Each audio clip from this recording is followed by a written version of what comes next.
Assalamualaikum warahmatullahi wabarakatuh.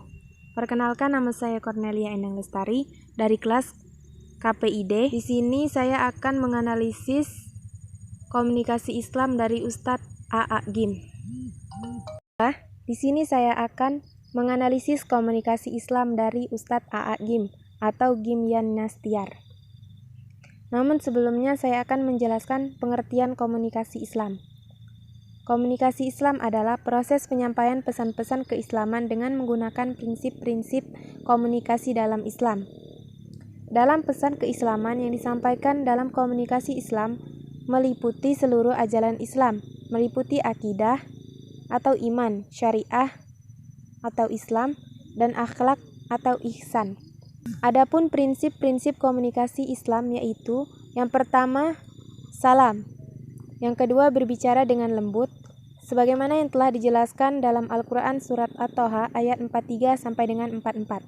Yang ketiga, komunikasi dengan menggunakan perkataan yang baik. Yang keempat, menyebutkan hal-hal yang baik dengan komunikan. Yang kelima, menggunakan hikmah dan nasihat. Kemudian yang keenam, berlaku adil. Yang ketujuh, menguasai bahasa dan perkataan komunikan.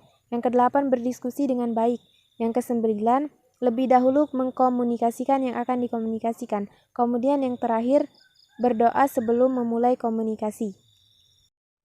Bismillahirrahmanirrahim. Assalamualaikum warahmatullahi wabarakatuh. Alhamdulillahirabbil alamin. Segala puji hanya milik Allah Subhanahu wa taala yang Maha menatap, Maha mendengar, Maha mengetahui segalanya, yang menguasai langit, bumi, berikut segala isinya, termasuk kita semua, yang menggenggam. Tidak ada satupun yang lepas dari kekuasaannya, lepas dari genggamannya. Apa yang Allah kehendaki mutlak pasti akan terjadi tanpa bisa dicegah, dihalangi oleh siapapun juga, dan apapun yang Allah tidak kehendaki tidak akan pernah terjadi sama sekali.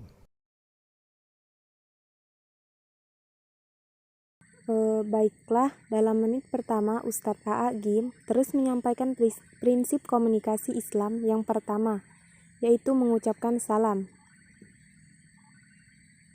Kemudian dan juga mengucapkan prinsip yang kedua, yaitu Allahumma sholli ala Sayyidina Muhammad wa ala alihi wa ashabihi ajma'in. Ada pertanyaan, mengapa Allah begitu marah sampai tidak mau mengampuni orang-orang yang musyrik sampai akhir hayatnya, yang menyekutukan Allah sampai akhir hayat. Diibaratkan begini, pernah diceritakan dalam pertemuan yang lalu, ada yang nelayan atau petani dimodali untuk bertani, disediakan rumah, disediakan bahan makanan yang cukup, kemudian dimodali untuk bertani, bercocok tanam, semuanya mulai dari bibit, pupuk, termasuk biaya perawatannya dicukupi, semuanya, tidak ada yang kurang.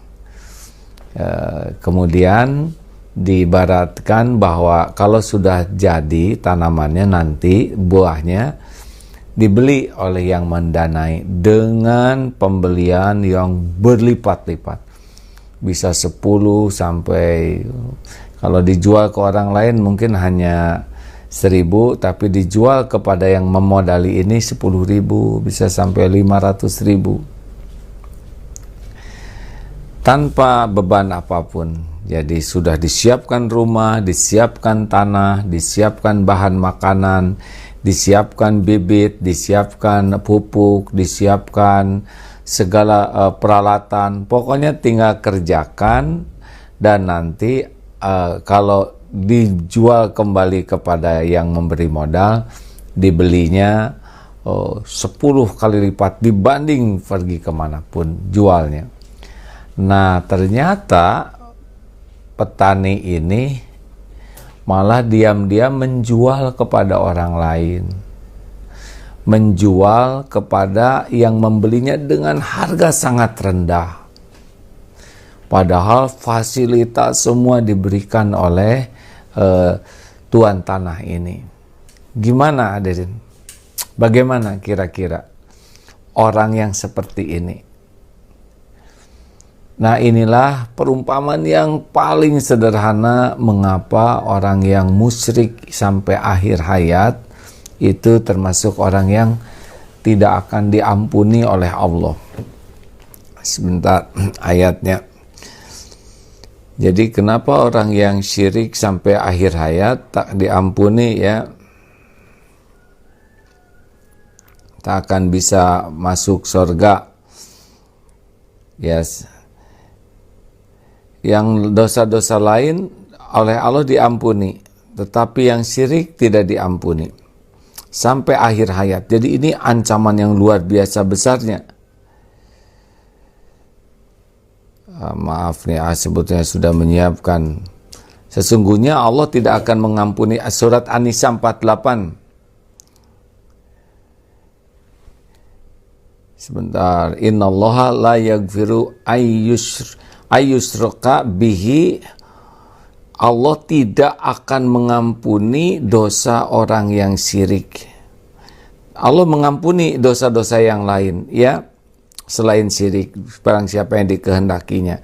Karena perbuatan syirik itu adalah perbuatan yang itsman azima, keperbuatan dosa yang sangat besar.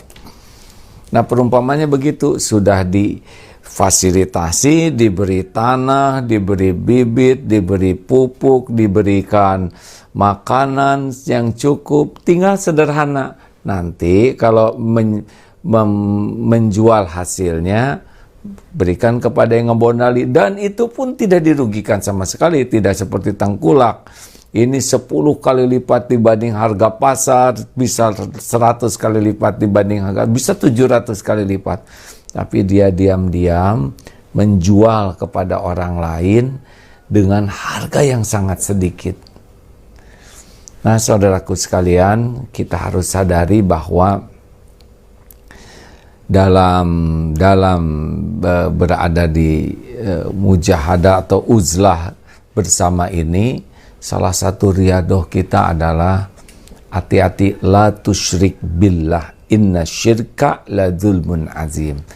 Jangan menyekutukan Allah. Dan semua yang memang harus keluar dari rumah untuk kebaikan kita bersama, semoga dilindungi Allah dan dijadikan pahala yang melimpah ruah. Demikian, subhanakallahumma bihamdik, asyhadu alla ilaha illa anta, astaghfiruka wa atubu ilaik. Assalamualaikum warahmatullahi wabarakatuh. Selanjutnya, beliau menggunakan prinsip komunikasi yang ketiga, yaitu komunikasi dengan menggunakan perkataan yang baik, seperti yang kita lihat pada video tersebut. Beliau memilih kata-kata yang tidak menyinggung siapapun. Dan juga prinsip komunikasi yang keempat, yaitu hal-hal yang baik juga beliau terapkan. Berikutnya, beliau menggunakan prinsip komunikasi Islam yang kelima, yaitu menggunakan hikmah dan nasihat, seperti yang dikatakan beliau pada video tersebut. Kita memberi sesuatu, janganlah khawatir, karena akan dilimpahkan Allah Subhanahu wa Ta'ala. Dan menggunakan prinsip komunikasi Islam yang keenam juga, yaitu berlaku adil. Selanjutnya, beliau menggunakan prinsip yang ketujuh, yaitu menguasai bahasa dan pemikiran komunikan. Dan prinsip komunikasi Islam yang ke-8, yaitu berdiskusi dengan baik dan tidak bertele-tele dalam apa yang disampaikannya. Kemudian, beliau juga menggunakan prinsip komunikasi yang ke-9, yaitu lebih dahulu mengkomunikasikan yang akan dikomunikasi. Dan yang terakhir, menggunakan prinsip komunikasi yang ke-10, yaitu berdoa sebelum memulai komunikasi, seperti yang telah beliau sebutkan dalam menit pertama, atau yang telah beliau terapkan dalam video pada menit pertama. Baiklah, mungkin itu saja yang dapat saya sampaikan. Lebih dan kurangnya saya mohon maaf, dan kepada Allah Subhanahu wa Ta'ala saya mohon ampun. Wabillahi taufiq wal hidayah. Wassalamualaikum warahmatullahi wabarakatuh.